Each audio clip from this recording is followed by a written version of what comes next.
Hello everyone, como está café? It's your girl Jasmine here, and thank you so much for clicking on today's video because Lord knows I haven't been here for a good 2 months. But I am finally back, and today I'm sharing with you 10 things that you can do while in Thailand. I got tons of requests on my Instagram, so if you want to see this video, let me know by giving it a thumbs up. And if you want to see more videos like this, comment down below and let me know where you think I should go next. Without further ado, let go.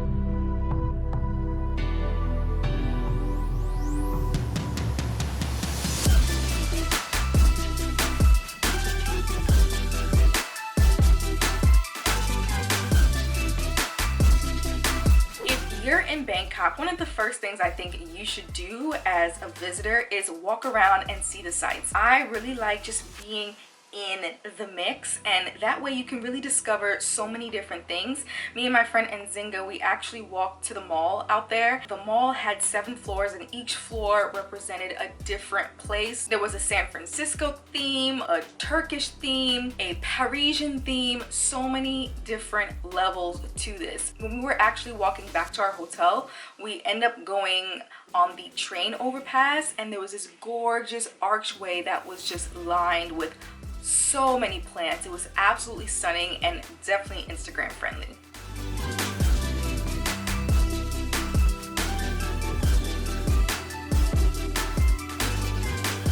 The next thing you can do while in Bangkok is check out some of the amazing vegan restaurants. Now, y'all know I've been vegan for 3 years, and I love going to different countries and cities and just seeing what they have to offer in terms of vegan food. So there were 2 restaurants that I actually fell in love with. The first was Broccoli Revolution, and this place is just Instagram gold.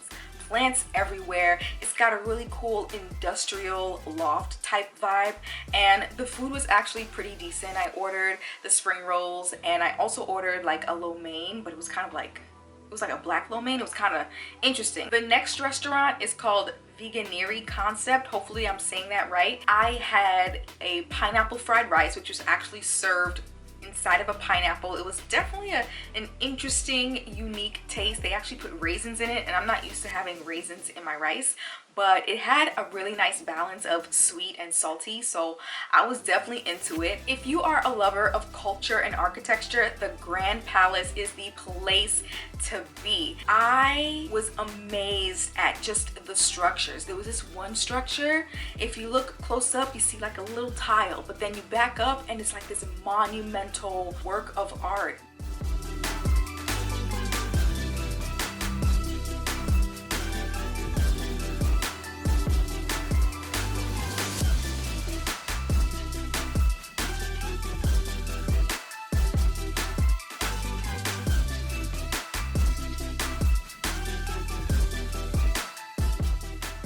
The visit to the Grand Palace is going to cost you 500 baht, which is actually not that bad. An important tip when visiting the Grand Palace or any sort of Buddhist temple type thing, women have to cover their shoulders and their knees. I don't really know about the men, but I had to buy a sarong and a Thailand t-shirt. So I should have done research before I actually stepped foot into the palace. Dress accordingly, and you don't have to pay extra like me. All in all, me and Nzinga spent about 3 days in Bangkok, and we took a short flight to Phuket, which was about an hour and 30 minutes or something like that. If you plan on visiting and you're staying there for like a week or so, take advantage of all the different countries and cities that area has to offer. If you're all about lounging on the beach and just soaking up some sun, Patong is actually a really decent one. The time we went, which was around August, aka monsoon season, the waves were pretty rough, so I did not get into that water, no sir, no ma'am. No sir, no ma'am.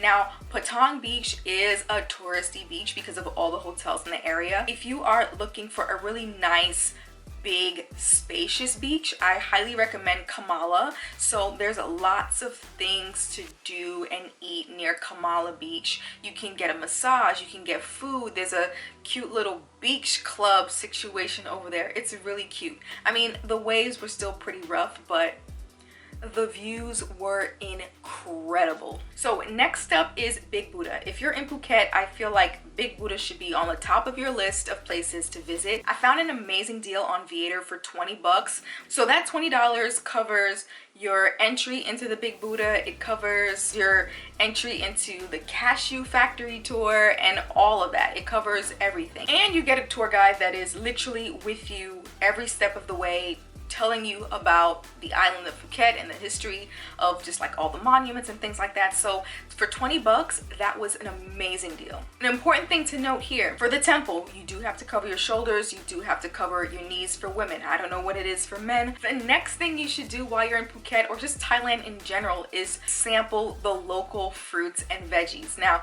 two of the things that I really wanted to try while I was in Thailand was mangosteen and durian. Now, durian, funny enough, is banned at all the hotels. It literally smells like a dead body. Now, I really wanted to try it, but I low-key did not want to smell what a dead body would smell like. So I opted out of the durian, but I did try mangosteen and it was absolutely delicious. It was a mixture of like guinea and something else. I don't even know. There was a little horror story that I need to share with you. I was on another tour and I had a mangosteen in my hand. I opened it up, a freaking centipede jumped out of that shit. Scared me white. And then that was the last time I tried mangosteen because I was just too afraid. My psyche was tainted by the idea of a centipede popping up. If you're big on party scenes, Bangla Road is the place to be. Think of it as the Bourbon Street of Phuket. I'm telling you, yo, Bangla Road had everything. It had the nightclubs, it had the dances, it had the alcohol, it had this, it had that. There were two clubs that me and Nzinga went to. The first one was Sugar, which is more of like a hip-hop rap club, and that was cool, but it was kind of empty. And then we walked across the street to Illusion, which was popping.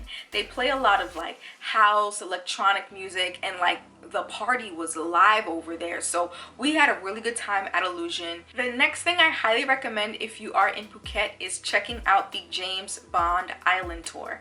Now, this was an all-day tour. You actually get on a boat and you see all these different rock formations. We saw about 4, even though Thailand has about 42 different rock formations.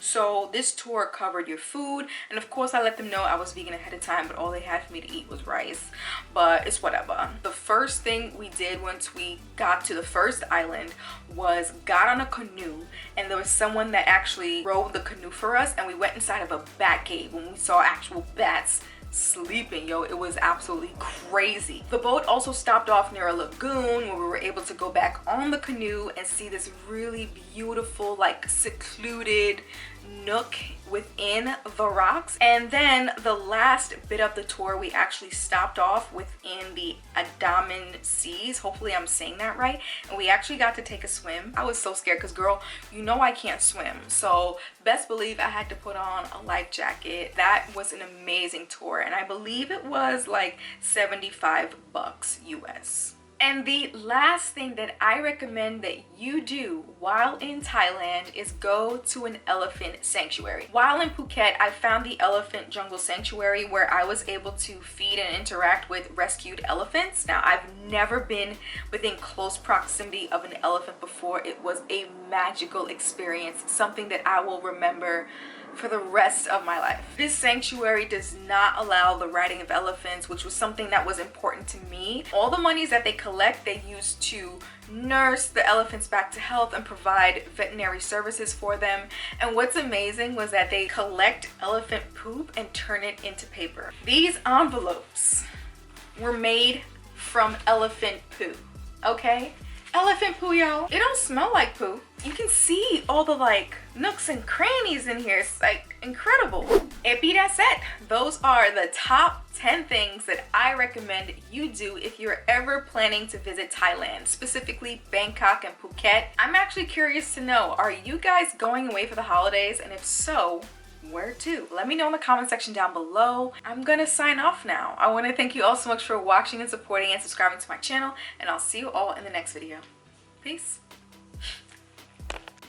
Like, I'm really trying to be cute, but it's hard because, you know, I got this this life vest on. I guess safety first. I don't know. But, you know, I'm out here.